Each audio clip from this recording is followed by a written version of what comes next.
Salut,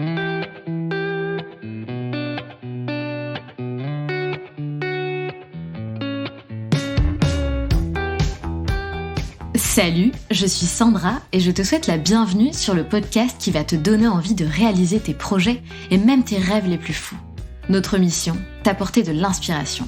J'échange avec des femmes qui ont osé s'écouter.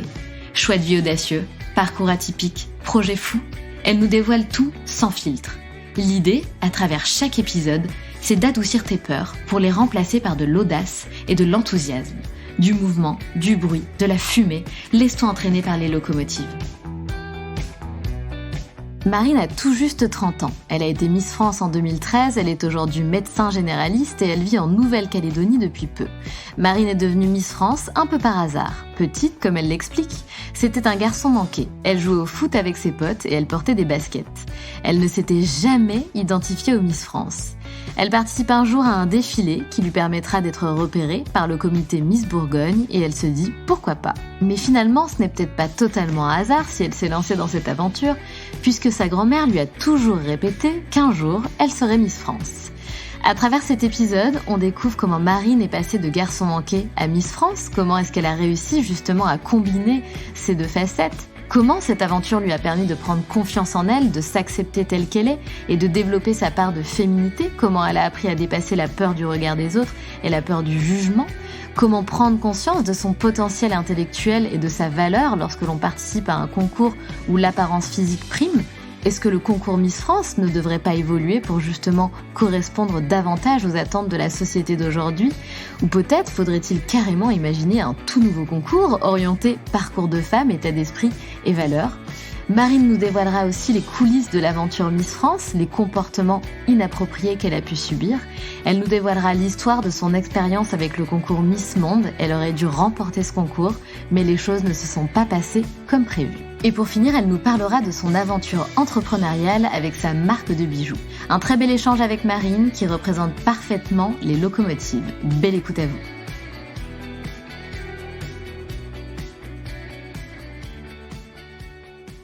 Salut Marine. Salut Sandra. Comment vas-tu ? Ça va bien. Fatiguée, un peu speed, mais ça va. Ouais, bien busy en ce moment, à ce que j'ai compris. Oui, voilà, quand on se parle, je suis à Paris et donc à chaque fois que je suis à Paris, c'est un planning chargé, intense. Voilà. Donc je fais comme je peux pour enchaîner un peu tout ce qui est prévu. Et ben en tout cas, je te le redis, mais merci infiniment Marine pour ton temps. C'est trop cool de t'avoir au micro des locomotives. Quelle chance. Donc je vais en profiter pendant ces quelques minutes ensemble. Marine, est-ce que tu peux te présenter s'il te plaît, même si je pense que beaucoup de personnes te connaissent, est-ce que tu peux te présenter en quelques mots ? Alors, je m'appelle Marine L'Orphelin. J'ai fêté mes 30 ans là, il y a pas très longtemps. Les gens me connaissent surtout parce que j'ai eu le plaisir et l'honneur d'être Miss France en 2013. Mais aujourd'hui, je suis médecin généraliste. Voilà, j'exerce à Nouméa depuis peu. Je suis partie en Nouvelle-Calédonie il y a un peu plus d'1 an et demi. Et voilà, je suis très sportive, hyper active. Voilà. En tout cas, c'est fou parce que j'ai fait mes petites recherches et tu es la Miss France la plus titrée. C'est dingue quand même, bravo. Je savais pas si cette statistique était toujours d'actualité, mais peut-être. Peut-être. Bon, en tout cas, c'est très cool. Je te propose, Marine, qu'on fasse un bond en arrière. Je sais pas si tu connais un petit peu, comment dire, les épisodes des locomotives, mais en gros, si tu veux, à chaque début d'interview, d'échange, je propose à mon invité de faire un bond en arrière dans sa vie pour qu'elle nous explique un petit peu le parcours, leur histoire, etc. Et donc, l'idée, dans ton cas, c'est que tu nous expliques un petit peu ton parcours et peut-être la motivation derrière ce projet, du coup, de devenir Miss France. Miss France, ça a été un concours de circonstances heureuses, mais c'était pas forcément un objectif dans ma vie. Je l'avais pas vraiment prévu et je l'avais pas vraiment envisagé non plus, tu vois. Je me suis pas levée un matin en me disant tiens, je vais devenir Miss France, tu vois. Disons que j'étais, je pense, un garçon manqué, comme on disait à l'époque. Ça se dit plus trop aujourd'hui, mais voilà, juste pour vous faire un peu mon portrait adolescente. Je jouais au foot avec mes potes. Trop drôle. Je me maquillais pas trop. Je passais ma vie en basket.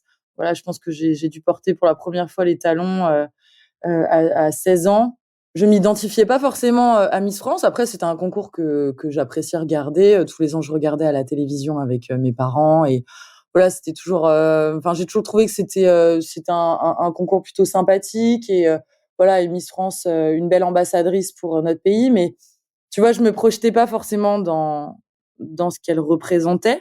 Et en fait, j'ai eu le plaisir de défiler pour un créateur de ma ville qui s'appelle Laurent Crépeau, qui fait des robes de mariée, des jolies tenues et qui cherchait des mannequins, en gros des filles assez grandes, on va dire plutôt fines. Le hasard des rencontres a fait qu'on s'est rencontrés et que j'ai commencé à défiler pour lui. Et en fait, j'ai été repérée par le comité Miss Bourgogne, donc le comité de ma région, qui voilà m'a suggéré de me présenter et qui m'a encouragée tout simplement. Et du coup, j'ai commencé à y réfléchir. Je me suis dit oh tiens, pourquoi pas. Ça a l'air d'être plutôt une belle aventure. Et en parallèle, si tu veux, j'avais une grand-mère, la mère de mon père, ma grand-mère paternelle, qui adorait le monde des Miss, qui était vraiment émerveillée, tu vois, par voilà les histoires de princesses un peu. Et du coup, elle m'avait fait elle m'avait fait faire la promesse de me présenter à Miss France, enfin à un casting de Miss un jour dans ma vie, parce qu'elle disait qu'un jour je serais Miss France. Incroyable. Donc oui, c'est assez incroyable. Je sais pas si elle avait des dons de Ouais. voyance, je sais pas. Enfin, voilà, tout ça en fait a fait que l'idée a germé dans ma tête et du coup après ma première année de médecine qui était assez intense, pendant laquelle j'ai beaucoup travaillé, je me suis un peu isolée aussi. Je me suis dit tiens, peut-être que ça pourrait être sympa de se présenter à un casting pour devenir Miss, en tout cas de mon département, parce que ça commence comme ça, hein, ça commence par le département, après la région.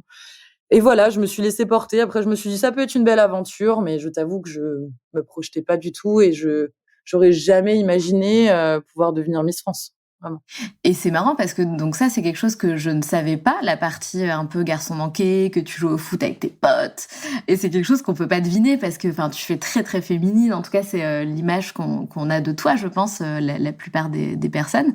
Donc c'est marrant. Et à ce moment-là, du coup, quand tu défiles pour la première fois, donc pour le créateur de ta ville, comment tu te sens en fait? Parce que c'est deux univers hyper différents, d'être un petit peu garçon manqué et de jouer au foot et de défiler sur une scène, c'est pas donné à tout le monde. Il faut avoir quand même une certaine part de confiance en soi.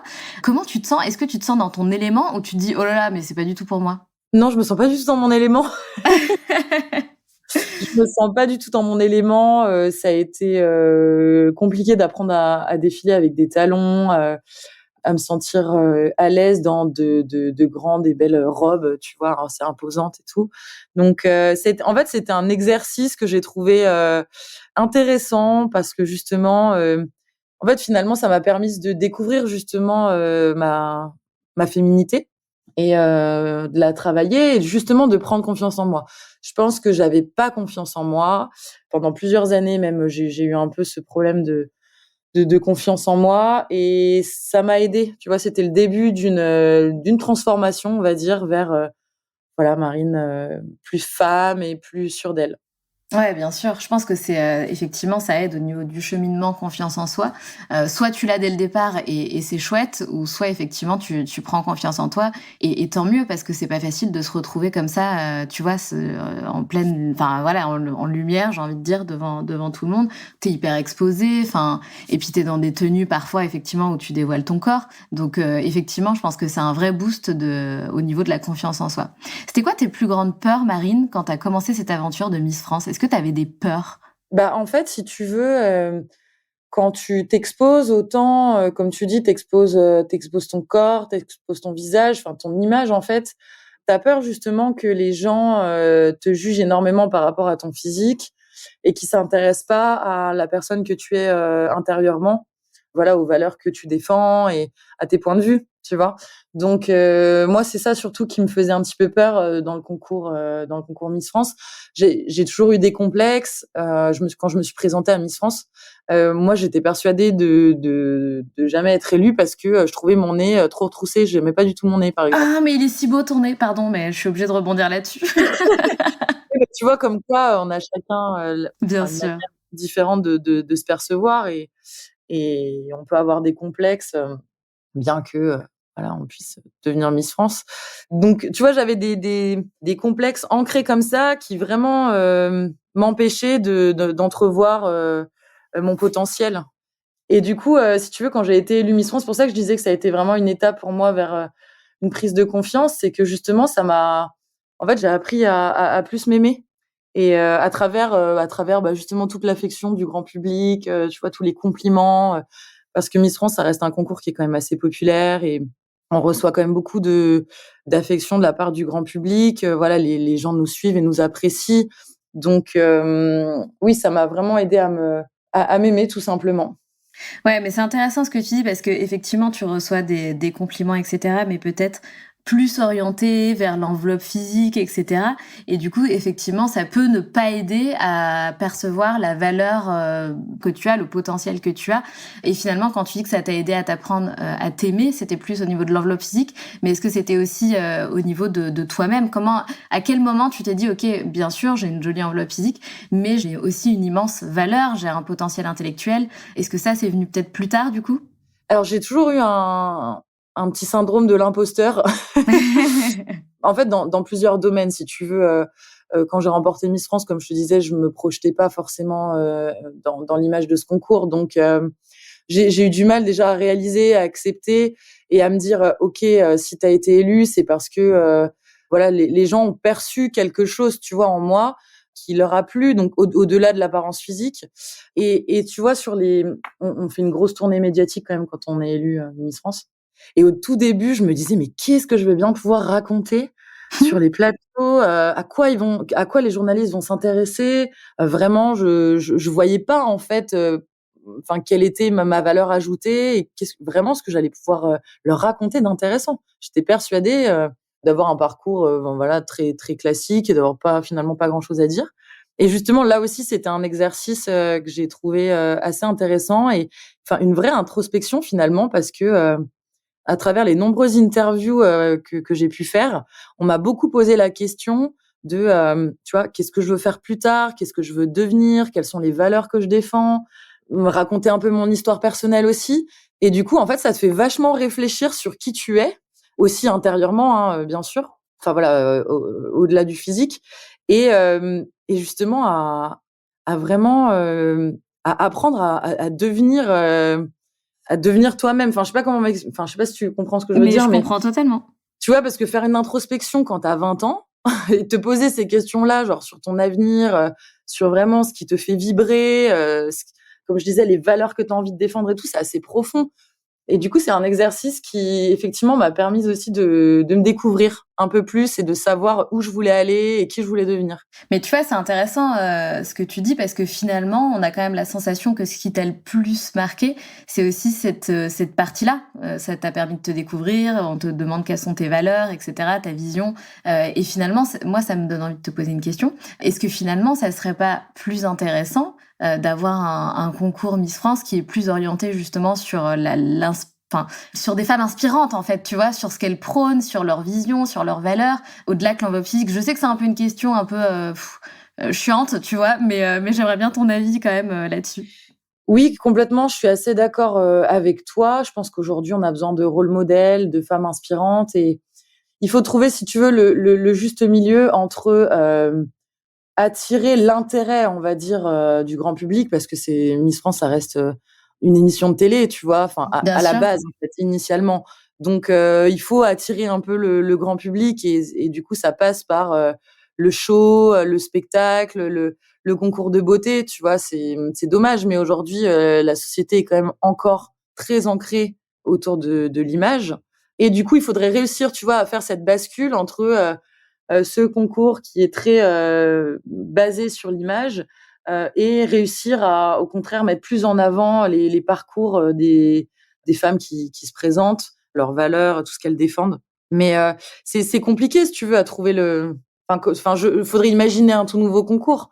Mais oui, je suis complètement d'accord avec toi sur le fait qu'aujourd'hui, on a beaucoup plus besoin de femmes inspirantes qui ont des choses à dire que simplement un physique.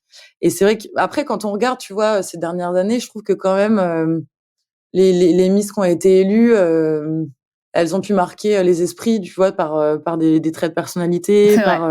C'est tout à des fait vrai. combats, voilà. Et j'ose espérer que le concours va justement évoluer dans ce sens pour vraiment donner encore plus la parole aux candidates et vraiment se pencher justement sur leur parcours et un peu moins sur leur physique. Je suis complètement d'accord, hein.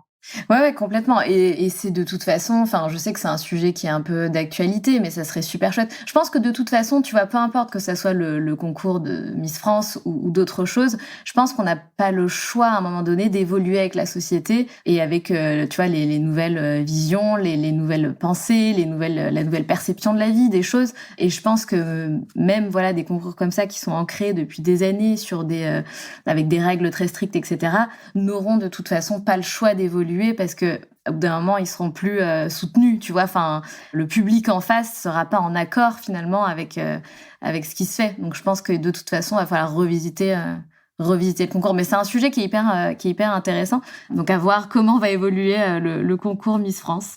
Est-ce que tu peux démystifier, alors je pense qu'on t'a déjà posé 150 fois cette question, mais est-ce que tu peux un petit peu démystifier cet univers, nous raconter un petit peu comment ça se passe en coulisses? C'est quoi ta vie quand tu participes à un tel concours? Je pense que déjà ça a beaucoup évolué, donc je vais parler pour, mon époque, Eh oui. la vieille Miss, elle prend la parole. Moi, à l'époque, si tu veux, enfin bon, c'était il y a quand même 10 ans, hein, les réseaux sociaux n'existaient pas autant, n'avaient pas autant d'importance, je dirais. Donc nous, on le vivait vraiment comme tu vois, tu pars en colonie de vacances avec 30 filles de ton âge, que tu rencontres, tu tisses des liens et ça se termine par, un beau spectacle et une gagnante. Mais les enjeux à l'époque étaient pas, aussi importants, je dirais, en termes de visibilité médiatique. En fait, tu avais celle qui remportait le concours et bon, qui devenait, Miss France, connue du grand public et cetera. Et puis, bah, les autres, malheureusement, n'étaient pas, très suivies, n'avaient pas forcément de leur carte à jouer, dans le paysage médiatique. Alors qu'aujourd'hui, toutes les candidates ont vraiment, un intérêt, tu vois, à être, présentes sur les réseaux sociaux, à créer une communauté pour que la communauté vote pour elles, lors de l'émission. Derrière, elles peuvent transformer cette visibilité en, un business, Tout à fait. grâce aux réseaux sociaux.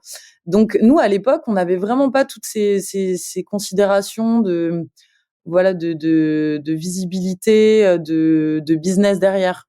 Donc je pense qu'on se présentait vraiment, au concours pour une belle aventure, pour faire, voilà, des belles rencontres et moins pour le résultat, tu vois? Oui, oui, je vois ce que tu veux dire. Moins pour la notoriété publique que ça pourrait t'apporter, derrière. Exactement. Donc moi je l'ai franchement de l'intérieur, c'était ça, c'était un groupe de filles, qui ont partagé plein de bons moments, voilà, beaucoup de rires, tu vois, le soir, on passait des moments dans les chambres de chaque fille, pour voilà, parler, enfin, c'était vraiment, bonne ambiance, bon enfant. Je pense qu'aujourd'hui, ça a beaucoup évolué. Oui, c'est sûr. Même si ça reste, je pense, comme tu le dis, une belle expérience, de belles rencontres, ce noyau-là, reste.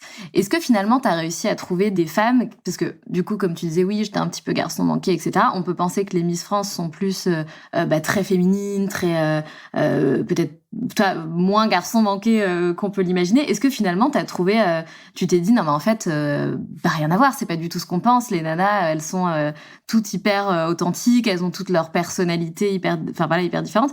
Est-ce que tu as eu comment dire? Une agréable surprise en rencontrant toutes ces personnes qui participaient au concours? Oui, totalement. J'ai un exemple concret. On se retrouve en fait en binôme avec une Miss, d'une autre région et souvent c'est par ordre alphabétique. Donc moi étant Miss Bourgogne, je me suis retrouvée, en chambre avec, Miss Bretagne et je regarde sur internet avant le début de l'aventure et je découvre Miss Bretagne, une blonde platine, très, très maquillée, sa photo officielle, de Miss Bretagne. Enfin sur sa photo officielle, elle portait une tenue en léopard, donc vraiment, je me dis: «Mais c'est le cliché absolu, de ce que je ne suis pas, en fait». Enfin, c'est l'opposé. Moi, j'en ai beaucoup ri avec elle, je l'appelais Paris Hilton, en fait.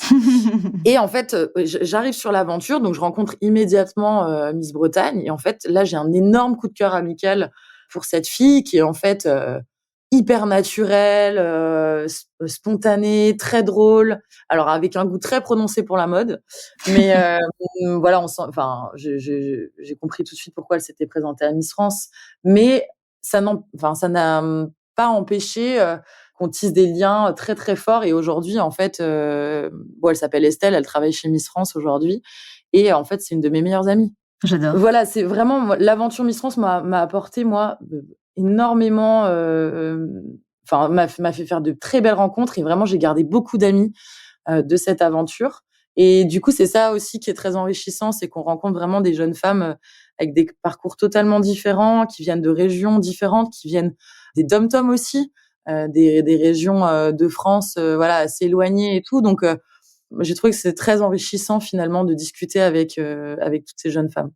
Mais c'est un exemple important que tu donnes parce que moi je dis souvent, tu sais aujourd'hui, donc on parlait des réseaux sociaux, etc. T'as beaucoup de nanas qui ont une très forte notoriété sur les réseaux sociaux, qui ensuite, comme tu le dis, deviennent chefs d'entreprise puisqu'elles créent des business, etc. Et en fait, moi ce que je supporte pas, c'est que il y a beaucoup trop de critiques par rapport au physique de la personne. Tu vois, si la personne aime prendre soin d'elle, ou qu'elle est blonde, ou qu'elle se met du rouge à lèvres, ou qu'elle porte du rose, etc.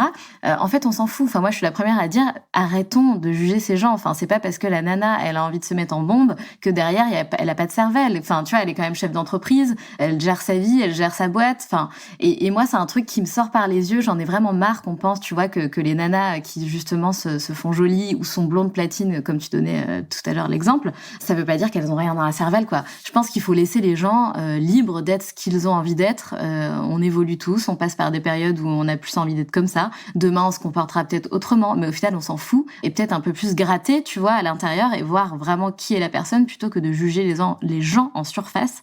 Voilà, donc ça c'est un truc qui me tient à cœur, et aujourd'hui il y a beaucoup de nénettes qui sont à la tête d'entreprises qui font des centaines de milliers de chiffres d'affaires, et chapeau bas, tu vois, peu importe l'aspect physique en fait. Je suis complètement d'accord avec toi, et c'est ce que j'essaye de défendre au quotidien aussi, encore aujourd'hui sur les réseaux sociaux, où des fois je me présente hyper maquillée, hyper apprêtée, parce que je l'ai choisi et j'en ai envie, et au contraire parfois très détente, voilà, au naturel, en jogging, en basket, enfin, et ça ne change rien à la personne qu'on est, et à notre valeur, comme tu dis, et à notre succès aussi. Mais complètement, complètement.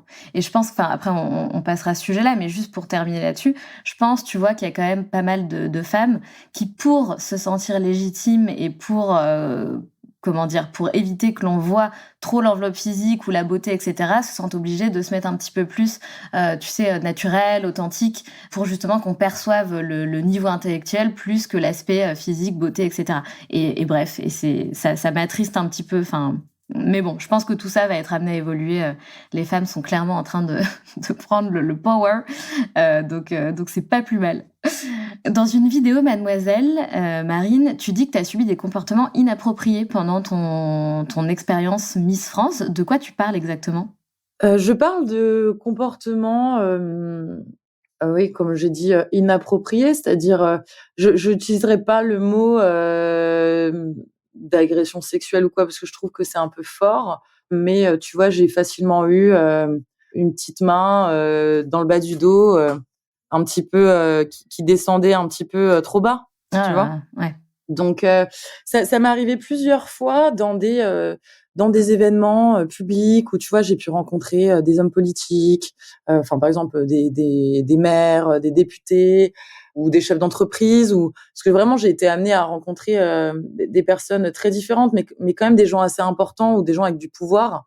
Et déjà que Miss France, tu vois, t'as l'impression, enfin, les gens ont un peu l'impression qu'elle leur appartient, qu'elle appartient aux Français. Du coup, je me suis retrouvée vraiment dans des situations où oui, j'ai subi ces comportements de proximité complètement inadaptés. Et en fait, sur le moment, tu vois, j'ai pas su réagir. Enfin, j'aurais dû, tu vois, dire non, retirer cette main. Mais quand tu es en public, tu vois, par exemple, tu es en train de faire une photo pour le journal de la ville, et le maire est en train de toucher légèrement les fesses, quoi, en gros. Putain. Tu vois, tu sais pas comment réagir quand tu es en public. Tu te dis, mais t'as pas envie de déclencher une esclandre, tu as pas envie de faire le buzz pour ça, tu vois? Et j'étais jeune, j'avais 20 ans. Tu vois, j'avais pas cette force de caractère. Je me sentais pas, oui, je me sentais pas assez puissante en fait pour dire non, pour dire stop, pour dénoncer tout ça. Et je m'en suis rendu compte après en fait. Et c'est pour ça que j'ai commencé à en parler parce que j'ai pas envie que ça arrive à la petite nouvelle. J'ai pas envie que des jeunes femmes qu'elles soient tu vois jeunes, majeures, j'ai pas envie qu'elles acceptent ce genre de comportement et qu'elles subissent ça en fait. Donc voilà, j'ai commencé à en parler en disant c'est pas normal, il faut voilà, il faut qu'on commence à dire non, à dire stop.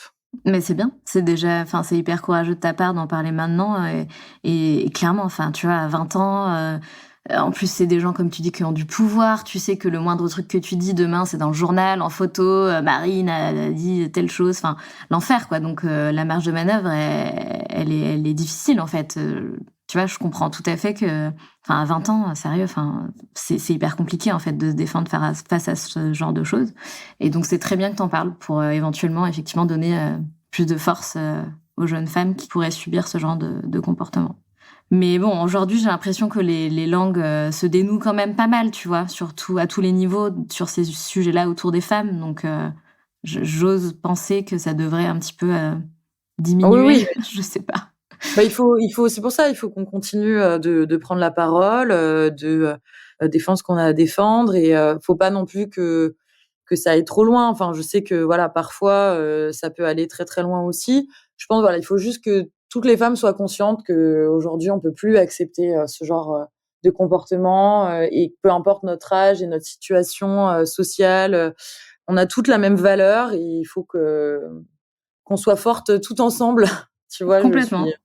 je suis pour en fait la sororité. Vraiment, c'est un état d'esprit qui me tient à cœur. Moi, je suis toujours là à pousser, tu vois, les femmes que je peux rencontrer ou les jeunes filles, à leur dire n'hésitez pas, allez-y, prenez le pouvoir en fait. Mais c'est clair, mais t'as tout à fait raison. C'est maintenant, et j'ai l'impression que on est vraiment dans cette ère-là, en tout cas. Comment ça s'est passé pour toi, justement, donc quand tu décides de faire cette aventure, de te lancer dans cette aventure, tu as aussi envie d'être médecin, du coup, à cette époque-là. Du coup, donc je comprends que ta grand-mère, elle est à Donf, elle te soutient dans le projet Miss France, mais comment réagissent tes parents?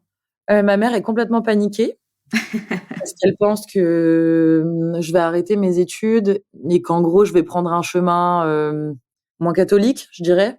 Enfin, tu vois, un chemin qui pourrait m'amener à voilà, à perdre pied, en fait, tout simplement. Donc, j'ai été élevée, si tu veux, en tout cas, ma mère nous a vraiment inculqué cette valeur du travail, de la réussite sociale par le travail, et que vraiment c'est le plus important, tu vois, dans la vie.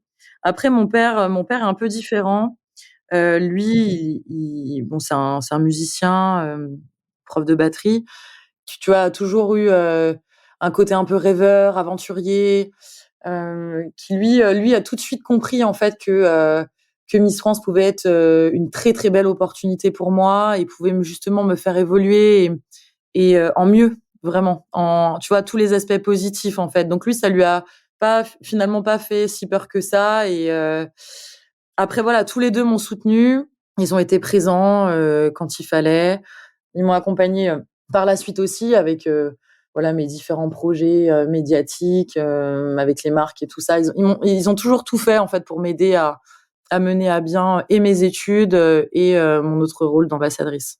Donc finalement voilà, ma mère a eu peur, mais elle était rassurée quand j'ai repris mes études après. Et mon père était ravi, est toujours ravi, et il a compris que vraiment ça a changé ma vie. Trop bien.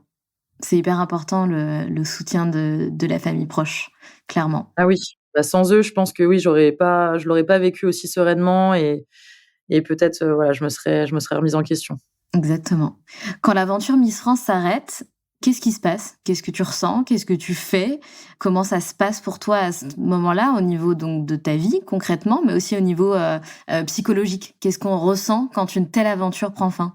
Si tu veux, moi, sur la fin de mon année Miss France, je commençais à être vraiment très fatiguée, physiquement et psychologiquement, parce que c'est quand même un rythme effréné et beaucoup, beaucoup de sollicitations et c'est quand même ça demande beaucoup d'énergie, tu vois? Tu t'investis vraiment dans tout ce que tu fais, en fait, au quotidien et j'étais vraiment, vraiment fatiguée. Donc moi, déjà, j'étais plutôt soulagée d'arriver à la fin, en fait, du marathon. Ouais. Par contre, c'est vrai que j'étais aussi nostalgique parce que tu rencontres, c'est une 2e famille finalement. Tu tisses des liens avec beaucoup de personnes que tu côtoies au quotidien.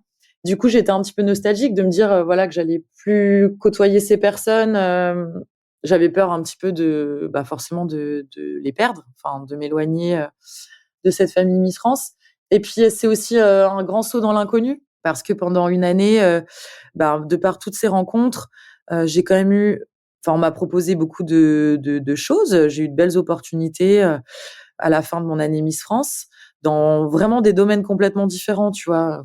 Mannequinat, à la télé, être animatrice télé, à faire du cinéma, même, justement sur le côté entrepreneurial aussi, ça m'a donné envie, j'avais envie de ça. Donc tu vois, tu te poses énormément de questions. Du coup, j'étais un petit peu perdue, je savais pas trop ce que je devais faire, comment, pourquoi, avec qui, tu vois, comment me faire entourer. C'était vraiment, ouais, c'était une période quand même, assez floue de Bah ouais. et puis du coup, j'avais décidé de reprendre mes études, mais quand j'ai repris mes études, je retrouvais j'avais tellement changé, si tu veux, que revenir sur les bancs de la fac, d'un coup, j'avais l'impression de plus être à ma place aussi. Tu vois? C'était C'est sûr. très bizarre comme, sensation de pas savoir, en fait, à quel milieu tu appartiens et qui tu es et où est ta place. C'est ça un peu. Et en plus, là, tu partais quand même pour quelques années, pour le coup. Ah bah, oui, oui, parce que quand j'ai repris, la fac de médecine, du coup, j'ai repris en 2e année. Donc oui, oui, il me restait, moi, tu vois, pour être médecin généraliste, c'est 9 ans, donc C'est ça, il te restait juste 9 ans. Waouh! Et du coup, tu parlais tout à l'heure d'opportunités, que tu as eu des très belles opportunités pendant ton aventure Miss France. Est-ce qu'il y en a une en particulier qui t'a plus marqué que les autres? on m'avait proposé d'être, Miss Météo sur Canal et autant le côté Miss Météo, tu vois, pouvait me déranger, enfin, juste dans le terme, en fait, autant c'est quand même un poste qui, en fait, a permis à, tu vois, de nombreuses femmes de se faire connaître et de faire carrière derrière, notamment, au cinéma et donc tu vois, c'était une belle opportunité. Je me suis vraiment posé la question. Je me suis dit: «Quand même, quoi, si on te propose ce poste-là, c'est qu'on te fait confiance et qu'on voit en toi, un certain potentiel». Donc bon, du coup, j'y ai pas mal réfléchi, mais finalement, tu vois, je suis restée fidèle à mes valeurs et à qui j'étais avant Miss France, en fait, parce que, je me suis dit, tu vois, j'avais jamais envisagé de faire de la télé ou du cinéma avant de devenir Miss France. Donc je me suis dit: «Je vois pas pourquoi je me tournerais vers ce milieu-là alors que ça m'a jamais vraiment attirée». Donc c'était la plus belle opportunité qu'on t'ait proposée? Oui, après j'avais rencontré, une agent, de mannequin qui m'avait dit: «Allez, on part à New York, tu vas faire une carrière extraordinaire là-bas». Bon, j'en sais rien, peut-être qu'elle se trompait complètement, mais voilà, j'aurais pu partir à l'étranger, effectivement, enfin, ouais, il y a eu plein de belles choses. Et pourquoi tu l'as pas fait, New York? Pourquoi je l'ai pas fait? Toujours ce syndrome de l'imposteur, je crois. Ah, c'est vrai? OK.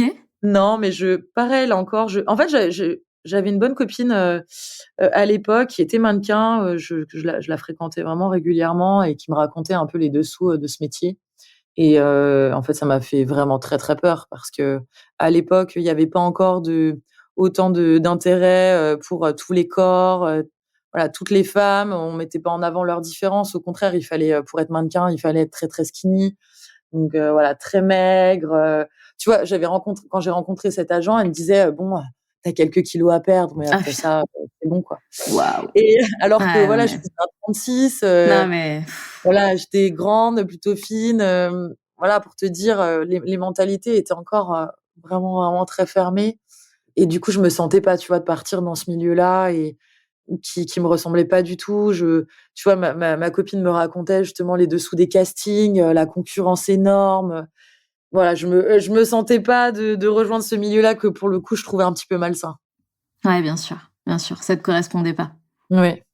Et est-ce qu'il y a quelque chose, une opportunité, peut-être une autre ou que tu n'as pas saisie? Est-ce que tu as un regret, en fait? Est-ce qu'il y a un truc que tu t'es dit: «J'aurais pu le faire, je l'ai pas fait et franchement, je regrette»? Il y a une chose, En fait, je suis partie, moi j'ai eu encore une fois le plaisir de participer à Miss Monde pendant mon année en titre et je suis vraiment partie sur cette aventure en me disant: «Je vais la vivre, comme Miss France quoi, voilà, pour faire des belles rencontres, vraiment que du plaisir, sans pression du résultat», voilà. J'ai rencontré du coup, une très belle organisation parce que Miss Monde, en fait, c'est vraiment tourné vers, l'engagement associatif. Le but, en fait, de ce concours, c'est de lever des fonds tout au long de l'année pour des causes, diverses dans le monde. Tu vois, la cause est belle, en fait et j'ai vraiment apprécié, en fait, cette aventure. Je me suis très, très bien entendue avec l'organisation et j'ai pas réalisé, là, encore une fois, mon potentiel et qu'en fait, j'aurais pu gagner ce concours. Je passe toutes les étapes et j'arrive dans le top 5 du concours et là, je suis complètement paniquée. En fait, il y a une pause publicitaire et je fonds en larmes, je suis complètement paniquée, et je dis à l'organisation, je sais pas parce que là, du coup, je devais faire un discours en anglais et je dis: «Mais j'ai rien préparé, je sais pas ce que je dois dire, ce que je dois faire», et puis vraiment, en fait, je panique complètement à l'idée de pouvoir devenir Miss Monde, en fait. Tu m'étonnes. Et puis du coup, je fais un discours, très banal, en fait. Enfin, je dis: «Voilà, c'est un honneur, d'être dans ce top 5, si je suis élue Miss Monde, je me ferai un plaisir de tous vous rencontrer, de voyager dans le monde. Je m'investirai à fond pour, toutes les causes, qu'on défendra et tout», je dis un truc très, tu vois, très simple, un peu banal et puis je montre pas en fait, cette envie quand même, finalement, de gagner parce que c'est quand même Miss Monde, quoi. Puis c'est quand même l'opportunité de voyager pendant 1 an, encore une fois là, de rencontrer des gens dans le monde entier, donc en termes d'enrichissement personnel, c'est extraordinaire. Complètement. Et en fait, sur le moment, je vois pas ça, tu vois? Je panique complètement parce que là encore, j'ai pas assez confiance en moi et en fait, donc du coup, je termine 2e Ah là et là. sur le moment, pour moi, c'est le plus beau résultat, en fait, parce que je veux pas gagner et en même temps, je veux aller le plus loin possible. Donc pour moi, c'est le meilleur résultat, mais vraiment et je le ressens, je le pense vraiment à ce moment-là. Et après, je suis dans le taxi avec, la directrice du concours et en fait, elle me dit, «Tu sais Marine, tu aurais dû gagner» et elle me dit, «Mais en fait, le jury a changé d'avis parce que, on a senti que tu étais pas prête». Ah! Et là, je me suis dit: «Waouh!» En fait, je me suis dit: «Tu te rends compte, parce que j'ai pas eu confiance en moi à ce moment-là, parce que j'ai pas osé en fait et j'ai pas pris conscience de mon potentiel, ben, du coup, j'ai manqué cette opportunité», tu vois? Et bon, celle qui a gagné, franchement, rien à dire. Enfin, vraiment une chouette fille, enfin, j'avais bien discuté avec elle pendant l'aventure et tout et elle le méritait. Pour le coup, elle le voulait, c'était son rêve, de petite fille et tout. Mais tu vois, pour te dire à quel point, parfois ton manque de confiance en toi ou voilà, tes insécurités et tout peuvent te faire rater aussi des belles opportunités. Et c'est vraiment, en fait, le seul regret que j'ai. C'est waouh! Je connaissais pas cette histoire du tout de Ouais, toi. je l'ai très peu raconté, hein. Ah ouais? Ah là là, ça m'a donné des frissons. Bah, en fait, je me suis trop mis à ta place et tu vois, c'est hyper intéressant ce que tu dis. Donc le manque de confiance en toi t'a empêché d'oser et donc tu as manqué une opportunité. Mais est-ce que dans le fond, à ce moment-là de ton histoire, t'étais, tu vois, d'une part motivée? Est-ce que c'est vraiment ce que tu voulais au fin fond de toi? Parce que finalement, il y a pas de hasard, tu vois? Si ça s'est pas fait, c'est que ça devait pas se faire. Tu vois ce que je veux dire? Ah mais alors oui, je suis d'accord aussi avec toi, là-dessus. Moi, je crois énormément au destin, vraiment beaucoup. Je pense que les choses sont enfin pas écrites, mais en tout cas, bien faites, que, tu dois prendre, un certain chemin et que, voilà, tu dois faire confiance à l'avenir et au chemin que tu prends. Et c'est vrai qu'à ce moment-là, tu vois, j'avais qu'une envie, comme je le disais, j'étais un peu fatiguée et donc j'avais qu'une envie, en fait, c'était retrouver une vie un peu normale et de reprendre mes études de médecine, tu vois? Je pensais qu'à ça, en fait, dans ma tête. Donc oui, sur le moment, à l'instant T, je ne voulais pas, tu vois? Mais c'est juste après, en fait, où je me suis dit: «C'est quand même ballot». Bah oui. Non, mais bien sûr. Mais par contre, est-ce que justement tu en as tiré la leçon? C'est-à-dire, maintenant, Marine, quand si tu veux un truc, n'aie plus peur d'oser, quoi? Ah bah, totalement, totalement. Ça a été une des leçons que j'ai tirées de ces dernières années. C'est que, bah, il y a un moment, quand tu as une belle opportunité qui se présente à toi, ben, fais tout ce que tu peux pour la saisir. Enfin, n'aie pas peur aussi, tu vois? Je pense qu'il y avait une part de peur, encore une fois, sauter dans l'inconnu. Donc oui, oui, c'était finalement une belle leçon, encore une fois un petit boost de confiance en soi quand même, parce que quand on termine deuxième d'un concours comme Oui, ça et c'est que clair. tu vois que vraiment l'organisation en fait décèle en toi autre chose que le physique. Parce que pour le coup, Miss Monde, alors ok, c'est encore une fois en fait toutes les filles sont très très belles, tu vois. Miss Monde, il y a même plus de, c'est même pas un concours de beauté en fait, parce qu'elles sont toutes belles, tu vois. Puis on est toutes différentes en plus. En fonction de nos origines ethniques, on est vraiment différentes, tu vois. Bien sûr. Donc, enfin, comment tu choisis qui est la plus belle finalement, alors que la beauté est subjective et que on est si différentes les unes des autres. Et en fait, pour le coup, du coup, ce concours se concentre vraiment beaucoup sur la personne que tu es à l'intérieur. Ils prennent vraiment le temps de comprendre justement tes valeurs et tes engagements, parce qu'ils ont envie d'une personne qui va s'investir à 3000% pour les différentes causes qu'elle va défendre dans l'année. Donc là, ça m'a redonné un petit boost de confiance en moi, mais sur un autre point, tu vois. En tout cas, c'est hyper inspirant. Nous, chez Locomotive, on parle beaucoup justement, tu vois, de transformer ses peurs en audace, d'oser se construire une vie à d'autres images, etc. Donc vraiment, notre échange, Marine, il est parfait, il est en plein dans le mille et les auditrices vont adorer, j'en suis à 1000% certaine. Avant de te quitter, Marine, j'ai juste une dernière question par rapport à justement ta vie actuelle, parce que donc j'ai vu que tu étais la cofondatrice d'une marque de bijoux, donc tu es aussi, comme tu le dis, médecin généraliste, et tu vis maintenant en Nouvelle-Calédonie. Donc est-ce que, désolée, ça fait beaucoup de questions en une, c'est quoi ta vie aujourd'hui? Le projet entrepreneurial, ça vient d'où? Tu vois, est-ce que tu peux nous expliquer un petit peu ta vie, ce projet entrepreneurial aussi? Ça nous intéresse beaucoup, tout ce qui tourne autour de l'entrepreneuriat. Donc, vas-y, je te laisse parler. En fait, ta question me fait rire parce que c'est souvent la question que les gens me posent, et vraiment, je ressens, tu sais, cette incompréhension de la part des gens qui me disent: «Mais en fait, comment tu fais?» Genre vraiment, comment tu fais pour avoir une vie aussi variée, aussi différente, et pour mener de front, tous ces projets? Donc je vais essayer de te répondre. Donc effectivement, enfin, mon métier aujourd'hui, c'est d'être médecin généraliste, et vraiment, j'adore parler de santé, j'ai envie de m'investir dans, ce sujet de la santé, et faire passer des messages, de santé au grand public, tu vois? Faire de la prévention.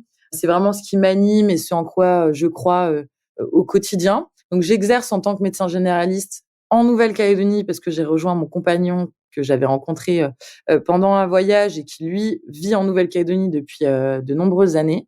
Donc voilà, j'avais quand même un peu hâte, qu'on se retrouve et qu'on puisse, commencer notre vie ensemble. Bien sûr. Ce qui, moi, en fait, me fait beaucoup de bien, parce que du coup, j'ai une vie là-bas qui est quand même, très saine, plus zen aussi, vraiment tournée vers, la nature, le sport, donc finalement, je m'épanouis beaucoup là-bas, et vraiment dans une vie beaucoup plus simple, classique, et c'est très bien comme ça. En tout cas, le cadre de vie est incroyable. Ah oui, le cadre de vie est vraiment, vraiment magnifique. Et à côté de ça, en fait, le projet entrepreneurial, bon, j'en ai toujours eu envie, et j'ai encore plein d'idées. C'est que le début. Génial. Mais, en fait, c'est une belle rencontre. En fait, j'ai rencontré, Jenna, qui est la fondatrice donc, de Jenna Jewelry, il y a de nombreuses années, en fait, parce que, elle était Miss Bourgogne aussi, bon, il y a je sais plus même combien d'années. En tout cas avant moi, et donc on se connaissait, mais on se connaissait pas personnellement, voilà, on s'était croisés, quelques fois. Elle a lancé sa marque de bijoux, du coup, en 2020, au début du Covid, au début de la pandémie. Donc elle a lancé cette marque, sur internet, vraiment uniquement, digital. Et puis du coup, elle m'a envoyé des bijoux, et elle m'a fait découvrir, ses modèles, et en fait, j'ai eu un vrai coup de cœur pour les bijoux, pour la marque, et donc on a collaboré, en fait, ensemble pendant 2 ans. On a fait des co-créations, en fait, à différentes périodes de l'année, et ça a très, très bien fonctionné. Les gens, vraiment nous faisaient de très bons retours, et surtout on s'est liés d'amitié, en fait, avec Jenna. J'ai rencontré vraiment une jeune femme hyper inspirante, sensible, un peu comme moi, voilà, enfin, avec un très bon fond, un grand cœur, et ça a vraiment été un coup de cœur amical, et en fait, Jenna m'a proposé, naturellement de m'associer à elle dans la marque, et qu'on continue de porter cette marque, toutes les 2, mais cette fois, en tant qu'associées. Donc Trop bien. j'ai accepté tout de suite, même si ça peut paraître très éloigné de mon secteur d'activité.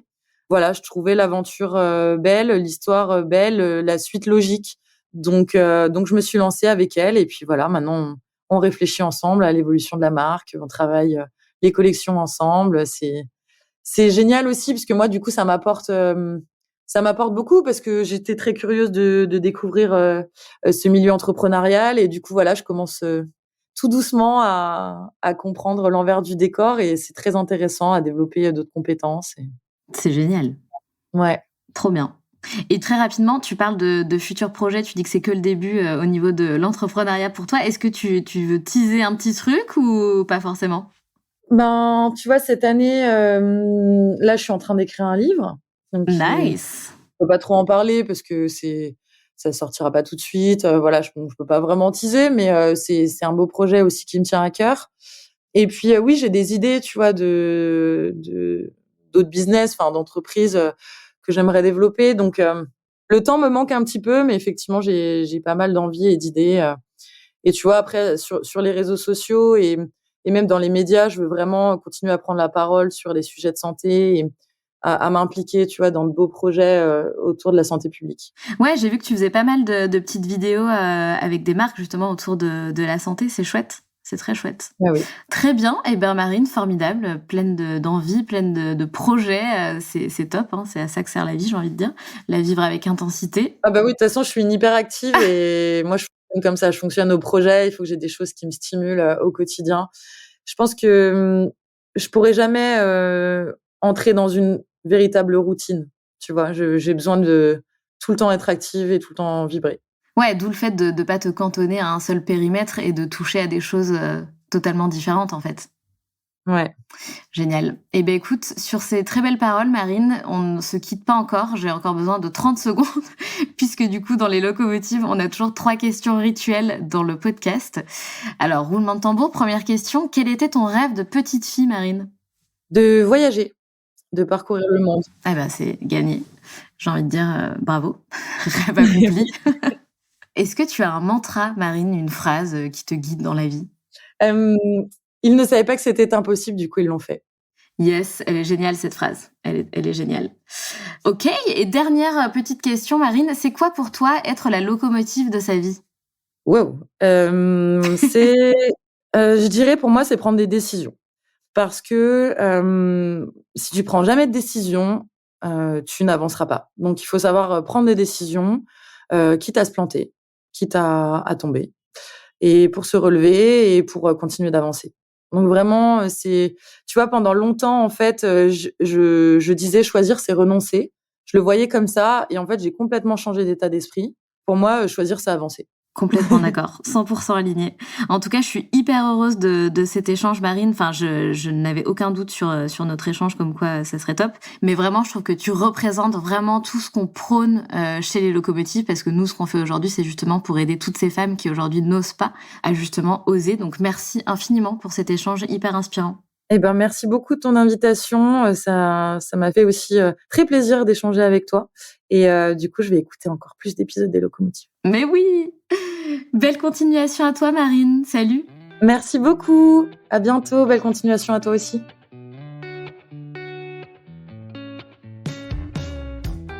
C'est la fin de cet épisode et j'espère qu'il t'a plu. Si tu as envie de laisser 5 étoiles sur Apple Podcast ou Spotify, surtout n'hésite pas. Merci pour ta fidélité et on se retrouve mardi prochain pour un nouvel épisode. Pense à rejoindre la communauté Les Locomotives sur Instagram pour toujours plus d'inspiration, de motivation et de good vibes.